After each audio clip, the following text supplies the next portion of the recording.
Whoa, breaking Suno news. Go to Suno right now and sign up for Suno Studio. I just logged into my account and the invitation to join the waitlist was right there. All I had to do was click the button.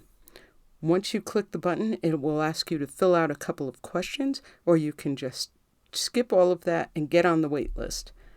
Let's see what it has to offer. They're promising that it's going to be a new way to produce music that keeps up with your creativity, your sound, and pushes your ideas. Great. It's an audio workstation that reflects everything you're working on. It'll be a single stem, a voice note, or a full track. This is going to be great. You'll be able to work on new sounds, rework them, and reshape your music right inside of Suno without having to get out into your DAW. Now, I use Ableton and Logic. It's going to be really interesting to see what kind of things I can do right within Suno. Okay, just go to the front page, click Join the Waitlist. Okay, and then some questions will come up. It will ask if you're a songwriter, musician, producer, things like that.